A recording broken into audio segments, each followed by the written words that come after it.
The diplomatic vessel Concordance hung in orbit above Velith 9 like a silver needle against black cloth.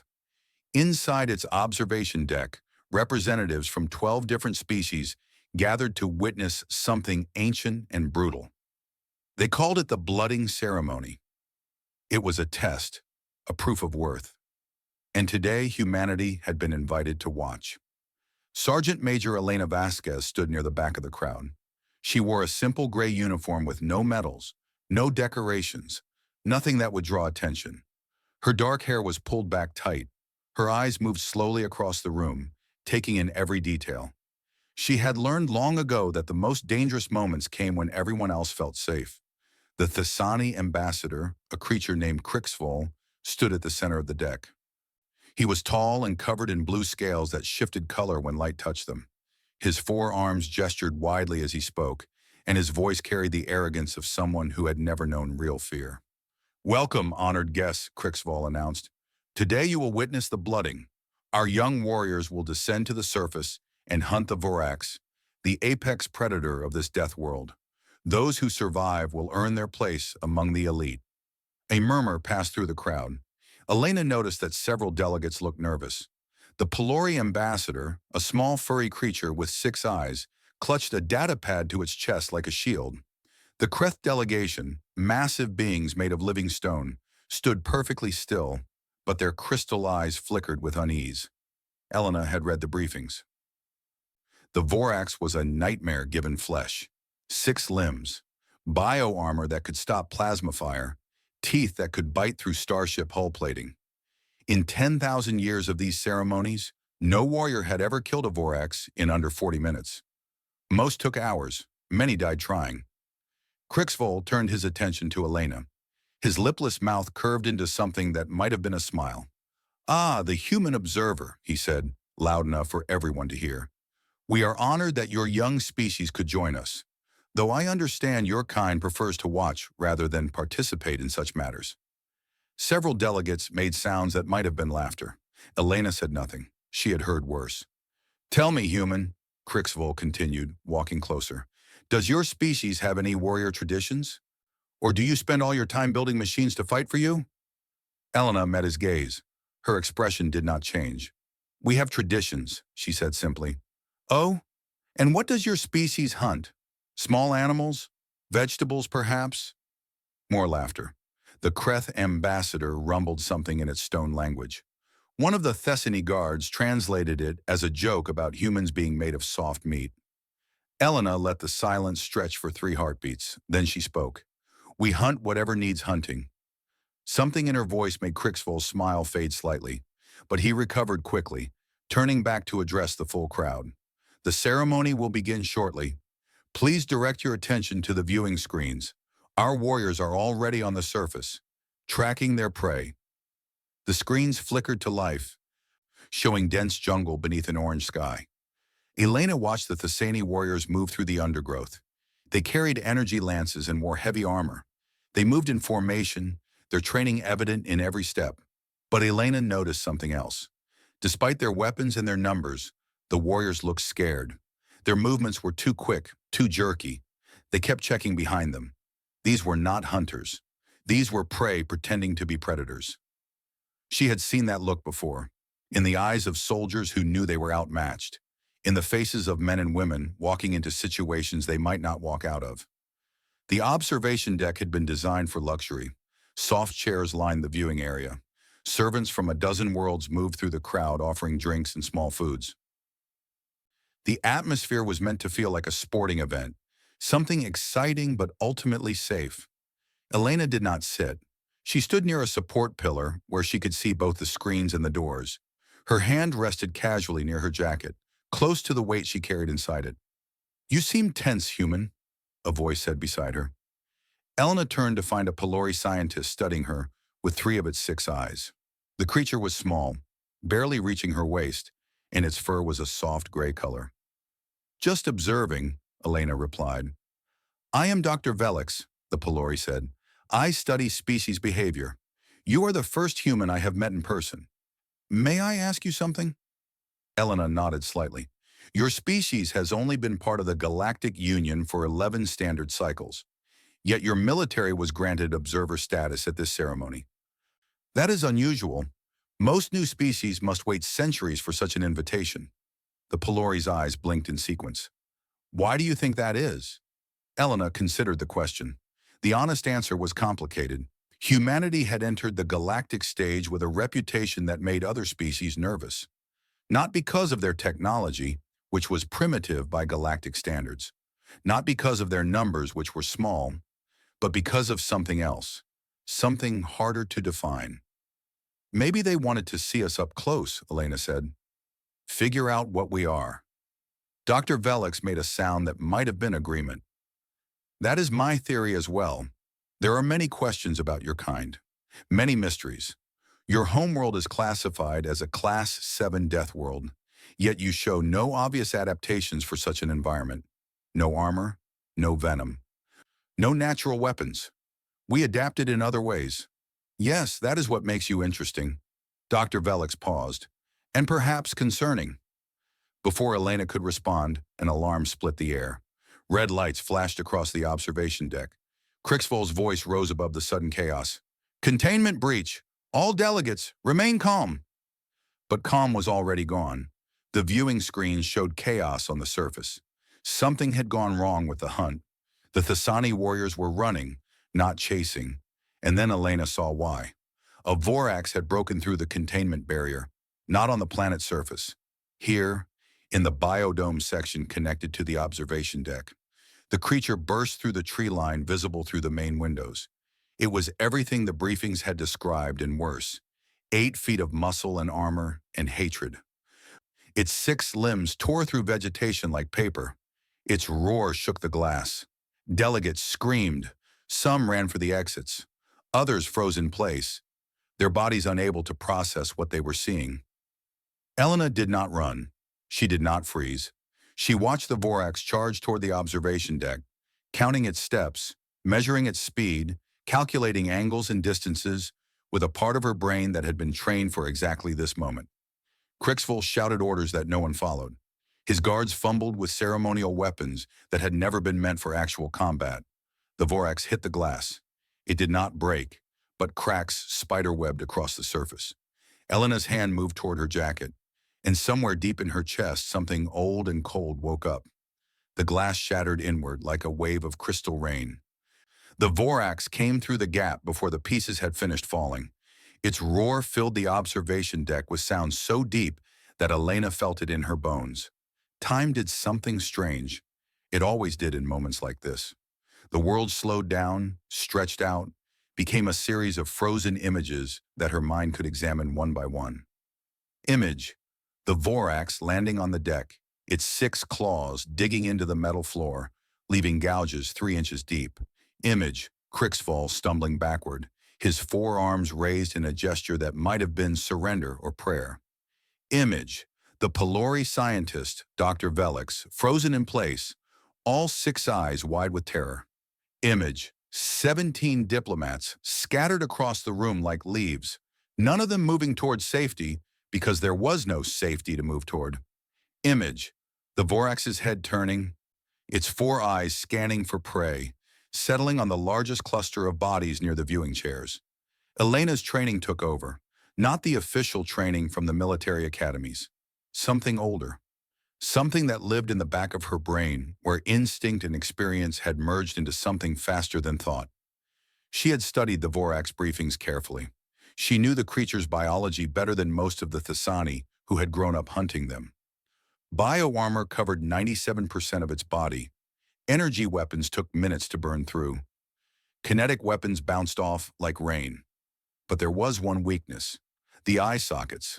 The thin membrane that protected those 4 terrible eyes was the only soft point on the entire creature. A difficult shot, nearly impossible for most shooters. The eyes were small, set deep in armored bone, and constantly moving. But Elena was not most shooters. Her hand moved.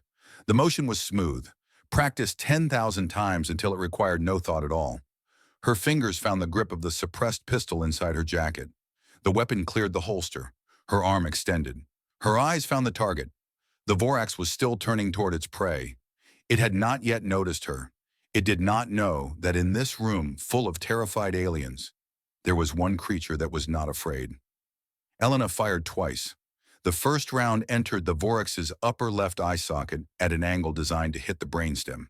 The second round followed a heartbeat later, entering the lower right socket and destroying what remained of the creature's central nervous system. The Vorax's roar cut off like someone had flipped a switch. Its legs, still trying to carry it forward, went limp. 800 pounds of apex predator hit the deck and slid across the polished floor. It stopped 2 meters from Elena's boots. The silence that followed was complete. Not the silence of peace, but the silence of shock. The silence of 12 species trying to understand what they had just witnessed. Elena lowered her weapon. She checked the Vorax once, confirming the kill, then holstered the pistol with the same smooth motion she had used to draw it. "Apologies," she said to no one in particular. "Reflex." No one moved, no one spoke. The Kreth ambassador, 7 feet of livingstone, stood with its mouth hanging open. The Pelori scientist had fallen over and was lying on its side. All 6 eyes pointed at Elena. Crixoval was the first to find his voice. "You?" He stopped. Started again. "How did you—" "Your containment failed," Elena said calmly. "The creature was about to kill people. I stopped it." "But the Vorax is—" Crixoval's voice cracked. "Our warriors trained for years, decades. They carry weapons designed specifically for this hunt, and they still take 40 minutes at minimum. You killed it in 3 seconds, someone said. It was one of the Thessani guards, staring at a data pad in his trembling hands. The visual record shows 2.7 seconds from draw to kill. Silence again. Elena noticed that several delegates were looking at her differently now, not with the dismissal they had shown before, with something else, something that looked very much like fear. "I need a full explanation," Crixvold demanded. His voice was harder now, trying to recover some of his authority. "What technology did you use? Some kind of targeting system? A temporal manipulation device?" Elena showed him the pistol. It was a simple weapon, built from steel and polymer. No electronics, no fancy features. A design that had existed on Earth for over 400 years. "No technology," she said. "Just this." Crixoval stared at the weapon like it was an artifact from a nightmare. "That's impossible. Our scans show that human reflexes are average at best. 250 milliseconds reaction time. No special adaptations."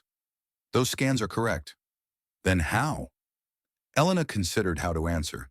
The truth was complicated. It involved years of training, thousands of hours of practice, and something harder to explain.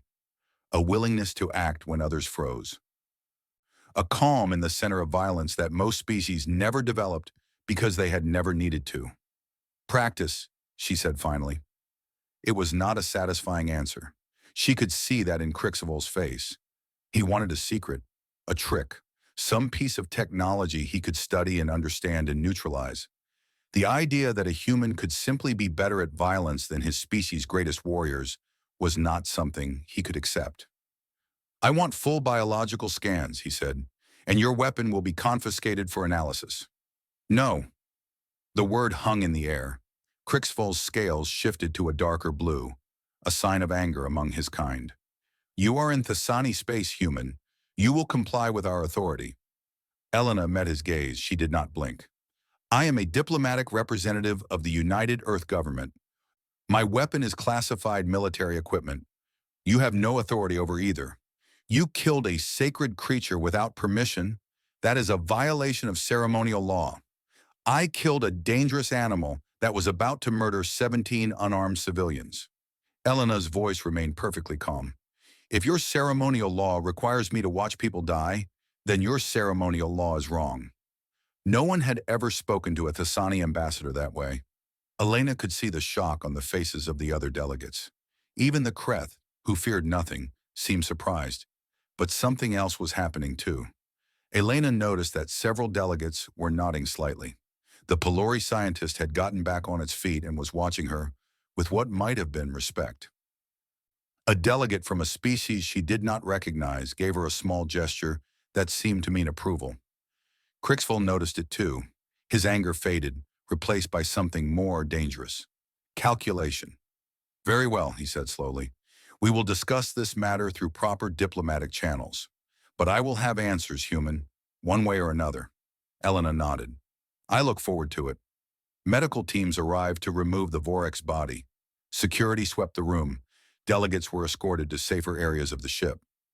Through it all, Elena stood where she was, watching everything, her hand never far from her jacket. Dr. Velix approached her again as the chaos settled. That was remarkable, the Pelori said quietly. I have studied predator-prey dynamics for 60 years. I have never seen anything like what you just did. Just training, Elena repeated. No. Dr. Velix's 6 eyes focused on her with new intensity. That was something else entirely. I watched your face during the attack. Do you know what I saw? Elena waited. Nothing, Dr. Velix said. No fear, no excitement, no hesitation, just calculation. Like a machine, like a computer made of flesh and blood. The scientist paused. What kind of world creates something like you?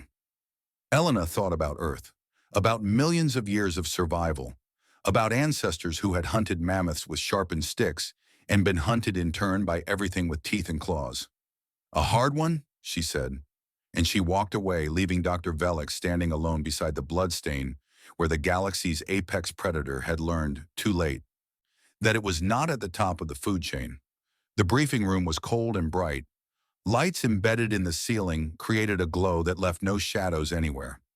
Elena sat in a chair at the center of the room, while aliens stood around her in a circle. It felt like an interrogation. It was an interrogation. Crixful had called in experts from across the Sani space, military analysts, biologists, weapons specialists, psychologists who studied combat behavior. They had been questioning Elena for 6 hours, and they were no closer to understanding what had happened than when they started. Play the footage again, one of the analysts said. A holographic screen appeared in the air. It showed the observation deck from 3 different angles. Elena watched herself stand near the pillar. She watched the Vorax break through the glass. And then she watched something that, even to her own eyes, looked impossible. Her hand moved toward her jacket, but in the footage, the movement was just a blur. One frame she was standing still. The next frame the weapon was in her hand. The frame after that, the Vorax was falling. The camera's record at 500 frames per second, the analyst said. Standard for security footage. Your draw and first shot occurred in less than 4 frames. That's 8 milliseconds. Human reaction time is supposed to be 250 milliseconds minimum. I didn't react, Elena said. I acted. Explain the difference. Elena considered how to make them understand.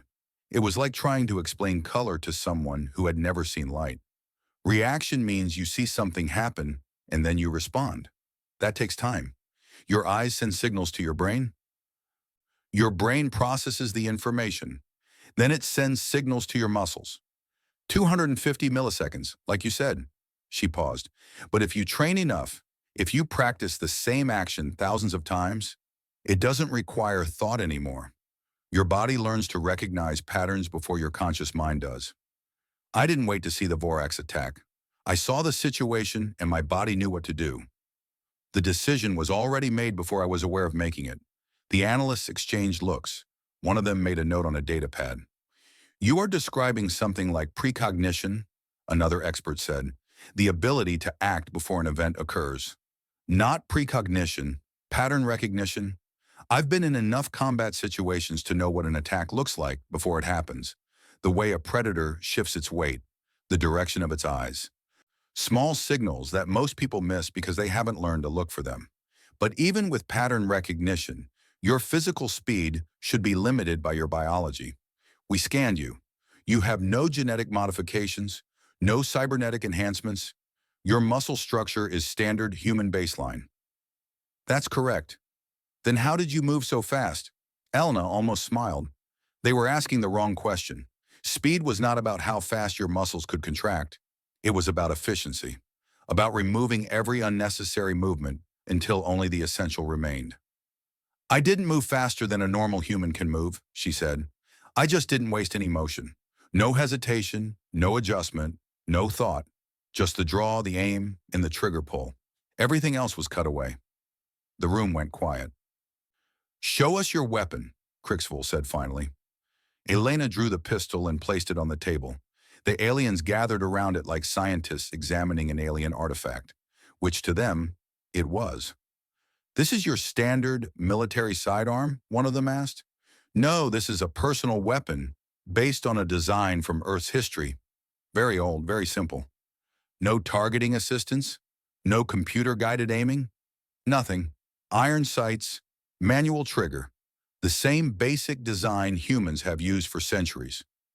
One of the weapons specialists picked up the pistol carefully, as if it might explode in his hands. He examined it from every angle, ran scanners over its surface, checked for hidden electronics. There's nothing here, he said, sounding almost offended. This is just metal and chemicals. Primitive by any standard. It works, Elena said. But how did you hit such a small target? The Vorax eye sockets are less than 2 centimeters wide. At that distance, with a moving target, the mathematical probability of success was 0.3%, Elena finished. I know. I calculated it once. And yet you fired. And yet I hit. The specialists fell silent again. Elena could see the frustration on their faces. They wanted a simple answer, a piece of technology they could copy or counter. The idea that a human could do something impossible just through training and willpower was not fitting into their understanding of the universe. Crixville stepped forward. We performed a full bioscan while you were waiting for this interview, he said. With your permission, of course. Elena nodded. She had expected as much. The results were interesting. Your bone density is higher than average for your species. Your muscle fiber composition shows signs of extensive conditioning. Your neural pathways are unusually developed in areas related to spatial awareness and threat detection. I've been doing this work for a long time. Yes, your record indicates 30 years of military service, numerous combat deployments, several classified operations that our intelligence services could not access. Crixville's scales shifted colors, a sign of uncertainty. You have killed before, many times. It was not a question, but Elena answered anyway. Yes. How many? I don't count. The room temperature seemed to drop. Elena noticed several of the analysts taking small steps backward, putting distance between themselves and her. There is something else in the bioscan, Crixville continued. Your stress hormones during the attack were almost non-existent. A normal being would show massive spikes in adrenaline, cortisol, other fight-or-flight chemicals. Your levels barely changed. I've learned to manage those responses. But why? The fear response exists for survival. It makes organisms faster, stronger, more alert. Why would you train yourself to eliminate it? Elena thought about all the ways she could answer that question. About the missions that had taught her that panic killed faster than bullets. About the friends she had lost because they hesitated at the wrong moment. About the long nights after combat when the fear came back and she had to push it down again and again until it finally stayed quiet. Because fear makes you stupid, she said. It narrows your vision. It makes you focus on the threat instead of the solution. A frightened soldier shoots at the enemy. A calm soldier shoots at the enemy's weak point. But you are describing something more than calmness. You are describing the complete absence of normal emotional response. That is not natural. That is not healthy. Elena looked at Crixville directly. No one said it was healthy, but it kept me alive. And today it kept 17 of your diplomats alive too. Crixville had no response to that. The questioning continued for another 2 hours. They asked about her training, her equipment, her combat history. They analyzed her eye movements, her breathing patterns, her heart rate. They built computer models trying to replicate what she had done. None of it worked. The models said what she had done was impossible, and yet she had done it. Finally, as the session wound down, one of the analysts asked a question that had been hanging in the air since the beginning. Is there something different about you specifically, or can all humans do what you did? Elena considered the question carefully.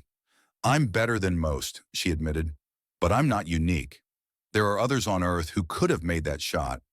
Maybe not as clean, maybe not as fast, but they would have found a way. How many others? Thousands, maybe more. We train people like me because we learned a long time ago that we needed them. Needed them for what? Elena stood up. The interview was over. She picked up her pistol, checked it once out of habit, and returned it to its holster. Survival, she said. Humans learned a long time ago that the universe doesn't care about fairness. It doesn't care about rules or ceremonies or sacred traditions. It just has predators and prey. And we decided as a species that we would never be prey again. She walked toward the door. Sleep well, Ambassador, she said without looking back, and maybe think about fixing your containment systems. I won't always be around to clean up your messes. The door closed behind her, leaving a room full of aliens staring at the space where she had been standing, trying to understand a species that had looked at a universe full of monsters and decided to become the biggest monster of all. Elena's quarters aboard the Concordance were small but comfortable. A bed built for species twice her size. A window that showed the stars wheeling slowly past. A silence that she had learned to appreciate after decades of noise. She sat by the window and watched the jungle world turn beneath them. Somewhere down there, the Thessani were still hunting Vorax in their ancient ceremony. Young warriors facing death to prove their worth. Most of them would survive. Some would not. She understood the tradition better than the Thessani might have expected. Humans had similar rights once. A boy could not become a man until he had killed his first lion. A hunter earned his place by bringing down prey larger than himself. These ceremonies existed because her ancestors knew something important. The universe was dangerous, and soft people died. Her hand found the small scar on her left shoulder, a reminder of her first real combat deployment 30 years ago. She had been young and scared and certain she was going to die. But she hadn't died. She had learned instead. Learned that fear could be controlled. Learned that violence had patterns that could be read like a language. Learned that the difference between living and dying often came down to a single second of clear thought. The scars had accumulated over the years. Her body was a map of close calls and hard lessons. Every mark represented a moment when she had been faster, smarter, or simply luckier than whatever had been trying to kill her. Most days she didn't think about any of it. The memories were filed away in parts of her mind that she rarely visited. But sometimes, in quiet moments like this one, they came back uninvited. She was thinking about an ambush on a colony world, and about the way the enemy had appeared from nowhere, and how her team had responded without orders, because orders took too long. About the sound that energy weapons made when they burned through armor. About the look in the eyes of a soldier who knew he was dying, but kept fighting anyway, because that was what humans did. A soft chime interrupted her thoughts. Someone was at her door. "Enter," she said. The door slid open to reveal Dr. Velix. The Pelori scientist looked exhausted. All 6 of its eyes were dim, and its fur was matted in patches. "I apologize for disturbing you," Velix said, "but I thought you should know what I have discovered." Elena gestured to a chair. Velix climbed into it awkwardly, its short legs dangling above the floor. "I have been researching your species," Velix said, "trying to understand what I witnessed today. I accessed Earth's historical database, the public records that your government has shared with the Galactic Union. And what did you find?" Velix was quiet for a moment. When it spoke again, its voice was different, softer, almost afraid. "Your world is a nightmare." Elena said nothing. She had heard this reaction before, from other aliens who had looked too closely at human history. "Class 7 Death World classification is based on environmental hazards alone," Velix continued. "Seismic activity, extreme weather, radiation exposure. But that is only part of Earth's story. Your planet is also home to an incredible density of predator species. Large cats, bears, wolves, sharks, crocodiles, venomous insects and reptiles, parasites that eat hosts from the inside, diseases that killed millions before your species developed medicine. We adapted," Elena said. "No. You did more than adapt." Velix's eyes focused on her with an intensity that surprised her. "Most spacefaring species evolved in environments of relative safety. The Thessani came from a world with few predators. My own people developed on a planet so stable that we had no concept of natural disaster until we reached space. We became intelligent because our environments allowed us to survive long enough to think. Earth was different. Earth was hell." Velix's voice cracked slightly. "Your ancestors were prey animals. For millions of years, everything on your planet was trying to kill them. They had no claws, no armor, no venom. They were slow and weak and fragile. By every logical measure, they should have gone extinct. But we didn't. No, you did something unprecedented. Instead of developing physical weapons, you developed mental ones. Pattern recognition so advanced that your brains consume more energy than any other organ in your body. Persistence hunting that allowed you to chase prey until it collapsed from exhaustion. Tool use that turned rocks and sticks into weapons that could kill anything. Velix paused, gathering itself. And then you did something that no other species in the galactic record has ever done. You didn't just survive your predators. You eliminated them. One by one, over thousands of years, you hunted every major threat on your planet into extinction or submission. Lions that once ruled continents now exist only in protected reserves. Bears survive because you allow them to. Wolves, sharks, crocodiles, all of them learned to fear you, or they died. Elena nodded slowly. This was the history she had learned as a child. But hearing it from an alien perspective gave it new weight. We had to, she said. It was them or us. But don't you see what this means? Velix leaned forward, all six eyes wide. You are not prey that became intelligent. You are prey that became the apex predator of your entire world. You took a planet full of creatures trying to kill you, and you conquered it. Not with strength or speed or armor, but with your minds. With your ability to look at any threat and find a way to destroy it. That's what survival requires. No, that's what extinction events require. Your species doesn't just survive threats. It eliminates them, permanently. Velix's voice dropped to almost a whisper. When the Thessani encounter a Vorax, they hunt it as a test of courage. When you encountered one, you killed it in 3 seconds and then asked what else needed killing. Elena considered this. The Pelori was not wrong. Humans had a tendency to solve problems through overwhelming force. It was built into them at a level deeper than culture or training. When something threatened humanity, humanity destroyed it. Not because they enjoyed destruction, but because anything less felt like leaving a job unfinished. Does this frighten you? She asked. Velix was quiet for a long moment. Yes, it admitted finally, but not in the way you might think. I am not afraid that humans will attack my species. Your record shows that you prefer peace when it is available. You cooperate. You build alliances. You are in many ways remarkably gentle for a species forged in such violence. Then what frightens you? The fact that you don't understand what you are. Velix's eyes found hers. When Crixval called you a soft species, he believed it. Many in the Galactic Union believe it. They look at humans and see small, fragile creatures with no natural weapons. They think you are weak because you prefer talking to fighting. We do prefer talking. Yes, because you know that if talking fails, you can always resort to fighting. And if you resort to fighting, you will win. That confidence, that absolute certainty in your ability to destroy any threat, it allows you to be gentle. You have nothing to prove to anyone. Elena thought about her life, about all the violence she had witnessed and committed, about the friends she had lost and the enemies she had made, about the quiet moments in between when she had wondered if any of it was worth it. You make us sound like monsters, she said. No. Velix shook its head, a gesture it had learned from humans. I make you sound like survivors. The universe is full of species that perished because they were not willing to do what was necessary. Humanity looked at a world that was trying to kill it and said no. And then humanity made sure that nothing would ever threaten it again. The Pelori scientist climbed down from the chair. I will include my findings in my report to the Galactic Union, Velix said. I do not know what effect it will have, but I think they need to understand what they are dealing with. Humanity is not a young species stumbling into galactic politics.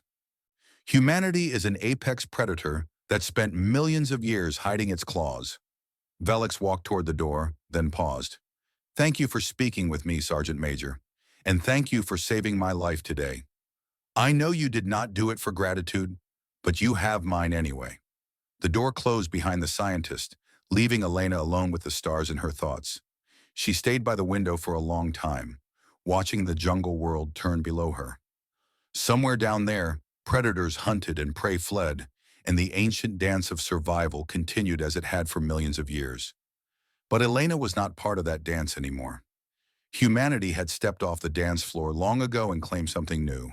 Not predator, not prey, something else entirely, something that the rest of the universe was only beginning to understand. The Grand Assembly Chamber was the largest room Elena had ever seen. A domed ceiling stretched hundreds of meters above her head, painted with star maps that showed the territories of every species in the Galactic Union. Thousands of seats arranged in circular tiers, filled with representatives from worlds she had never heard of and probably never would. At the center of the chamber, a circular platform held the speakers. Today, that platform was occupied by Crixvol and a panel of Thasani judges. And today, Elena Vasquez was on trial. The human representative violated sacred law, Crixvol announced to the assembly. She killed a Vorax without ceremonial permission. She refused to surrender her weapon for inspection. She showed contempt for traditions that have guided our people for 10,000 years. Elena stood at a podium facing the judges. She wore her dress uniform. The medals she usually avoided now displayed across her chest. The United Earth government had insisted on the formality. This was not just about her. This was about humanity's place in the galaxy. "How does the human representative respond?" the chief judge asked. Elena stepped forward. Her voice was calm and carried easily through the massive chamber. A containment failure released a Vorax into a room full of unarmed diplomats. The creature was seconds away from killing 17 people. "I eliminated the threat. If that violated your traditions, then your traditions were going to get people killed." Murmurs spread through the assembly. The Thasani were not used to being spoken to this way, but Elena noticed that not all the murmurs were hostile. Several delegations were nodding. Others were watching her with expressions that might have been respect. "You had no authority to act," Crixvol pressed. "You were an observer, a guest. Your actions showed disrespect for Thasani sovereignty. My actions showed respect for life. All life, including Thasani life." Elena turned to address the full assembly. "4 of your warriors were in that room. They are alive today because I acted. Would you rather I had waited for ceremonial permission while they were being eaten?" Crixvol's scales darkened with anger, but before he could respond, another voice cut through the chamber. "Point of order!" The speaker was a Kreth ambassador, 7 feet of living crystal that pulsed with inner light. Elena remembered seeing him in the observation deck, frozen with shock as the Vorax attacked. "The Kreth Consortium wishes to address the assembly," the ambassador rumbled. "Proceed," the chief judge said. The Kreth stepped forward, his crystal body catching the light from 1,000 angles. "I was present during the incident. I witnessed everything." His voice was deep and slow, like stones grinding together. "When the Vorax breached containment, I did nothing. My guards did nothing. The Thasani warriors did nothing. We all stood frozen while death came for us." He turned to look at Elena directly.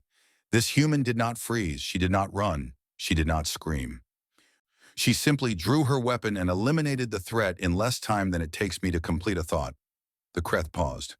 "I have lived for 800 years. I have seen warriors from 100 worlds. I have never witnessed anything like what she did." The assembly was silent now. The Kreth continued. "The Thasani call this a violation of tradition. I call it something else entirely. I call it competence. The kind of competence that comes from a species that has spent its entire existence learning to survive things that should have killed it." He turned to face the full assembly. "Humanity has been a member of this union for only 11 cycles. In that time, they have asked for nothing. They have demanded nothing. They have been quiet and polite and respectful. Many of us took this as weakness." His crystal eyes found Crixvol. "We were wrong." More murmurs, more nodding from delegations around the chamber. Elena stood quietly, letting the moment develop without interference. The Kreth ambassador returned to his seat, but his words hung in the air. Other delegates began to speak one after another. A Pelori scientist shared research about Earth's classification as a death world. A military analyst from a species Elena didn't recognize described her shot as statistically impossible and yet completely successful. The tide was turning. Crixvol tried to regain control. He cited regulations and precedents and ancient laws, but his arguments felt small now, petty concerns compared to the larger truth that was emerging in the chamber. Finally, after hours of debate, the chief judge called for a vote. The assembly will decide two matters, Sonny announced. First, the charges against the human representative. Second, the pending application for humanity to receive a permanent seat on the Security Council. Elena watched the voting begin. Lights flickered across the chamber as delegates registered their positions. She had no idea how it would turn out. Galactic politics was not her area of expertise. The results appeared on the central display. Charges dismissed, 847 to 156. Security Council seat approved, 793 to 210. For a moment, Elena did not understand what she was seeing. Then the implications hit her. Humanity had not just avoided punishment. Humanity had won a seat at the highest table in galactic civilization. Crixval stood staring at the results, his scales pale with shock. He opened his mouth, closed it, and then simply walked out of the chamber without another word. The assembly began to disperse. Delegates approached Elena to offer congratulations, to ask questions, to introduce themselves.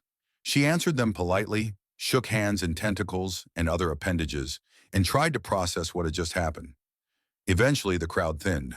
Elena found herself standing alone on the platform, looking up at the star maps painted on the ceiling.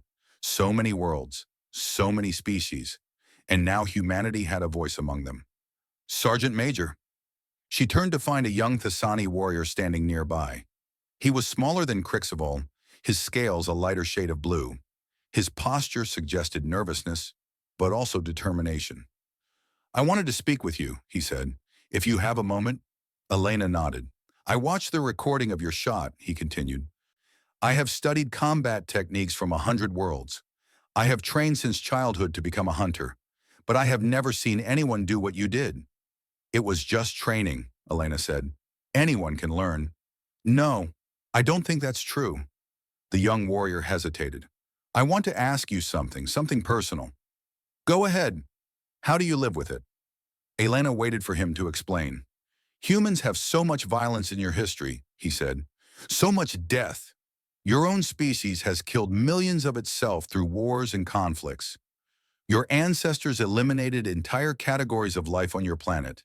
And you have killed many times. I can see it in your eyes. How do you carry all of that and still function? It was a question Elena had asked herself many times, in the quiet hours after combat, in the dreams that sometimes came uninvited, in the faces of people she had known who had not been able to carry that weight and had broken under it. We don't live with it, she said finally. Not the way you mean. The violence doesn't disappear. It doesn't become comfortable or easy. It stays with us. Every death, every fight, every moment of choosing to act instead of hesitate. She met the young warrior's eyes. The difference is that we aim it. We take all that violence, all that capacity for destruction, and we point it at things that need destroying. Threats, dangers, problems that won't be solved any other way. She paused. And when the violence isn't needed, we put it away. We build. We create. We love and laugh and live normal lives. Because the violence is a tool, not an identity. It's something we do, not something we are. The young warrior considered this. That sounds difficult. It is. But the alternative is worse. The alternative is becoming the monster you were fighting against. And humans decided a long time ago that we would not let that happen. She turned toward the exit. Study our history, she said over her shoulder. Not just the wars. Look at what we built after the wars ended. The art, the music, the science, the exploration. Look at how we turned violence into something that serves life instead of destroying it. That's the real human secret. Not how we kill, how we choose not to. She walked out of the chamber, leaving the young warrior to think about her words. Outside, the corridor was empty. Elena found a window and stood looking out at the stars. Somewhere out there, Earth was spinning on its axis, carrying 8 billion people who had no idea that their species had just taken a major step onto the galactic stage. Behind her, she heard movement. The Kreth ambassador approached and stood beside her. Your species will change things, he said quietly. I don't know if it will be for better or worse, But the galaxy will not be the same now that humanity has arrived. Elena nodded. We have a saying on Earth, she said. Be careful what you wish for. What does it mean? It means that sometimes the thing you think you want turns out to be very different from what you expected. She smiled slightly. The Galactic Union invited humanity to join. Now they have to live with the consequences. The Kreth made a sound that might have been a laugh. Indeed. I suspect Ambassador Crixivol will be regretting that invitation for a very long time. Probably. They stood together in silence for a moment. Two very different beings from two very different worlds, watching the stars turn. Thank you again for saving my life, the Kreth said finally. Elena shrugged. Just doing my job. She walked away, leaving the ambassador alone by the window. Behind her, she heard him mutter something in his native language. She didn't need a translation to know what it meant. Welcome to the galaxy, humanity. Try not to break anything. Elena smiled and kept walking. The Vorax's body had been incinerated hours ago. No samples, no genetic material, no evidence of what had happened except the footage and the testimony of those who had witnessed it. Just a story, a legend, a warning. The kind of story that would spread across the galaxy in whispers and rumors.